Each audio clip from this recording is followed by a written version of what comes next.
A Crush as a Creative Act is the perfect thesis for Annie Ernaux's autofiction novel Simple Passion.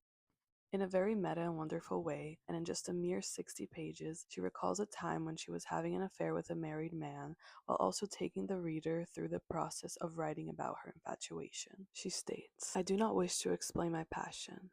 That would imply that it was a mistake, or some disorder I need to justify. I just want to describe it." She tends to equate passion and writing as the same thing, like she's in love with both the person she's writing about and the act of writing about him. For example, after trying to recall the timing of certain events of the affair, she says, "I find it quite impossible to associate the writing of a particular page with a rainstorm or any one of the events that have occurred in the world over the past 5 months. Living in passion or writing, in each case, one's perception of time is fundamentally different." My favorite quote from the book is when she talks about the idea of publishing her writing, which was only ever done because of a desire to write and never because of a desire to share. To go on writing is also a means of delaying the trauma of giving this to others to read.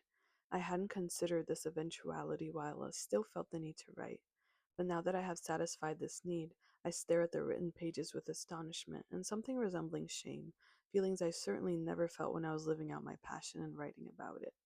The prospect of publication brings me closer to people's judgment and the normal values of society. And in the same way that I've come to understand my own limerent tendencies and how I've used fantasy as an escape, which often leaves me in an in between state where I project onto the other person things that are not real, Erno seems to have reached a similar conclusion. After some distance from her object of desire, she sees him again and she writes, "The man who returned that evening wasn't the man I was carrying inside me throughout the year when he was here and when I was writing about him.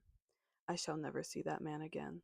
There is grief in reaching the end of a fantasy. The process of writing about it is the same as the process of letting go of it. It's difficult to immortalize the other in these moments because it's not about the other. A crush is a creative act because it's about the effect that it causes on the creative person. He had said, "You won't write a book about me." But I haven't written a book about him, neither have I written a book about myself. All I have done is translate into words. Words he will probably never read. They are not intended for him, the way in which his existence has affected my life.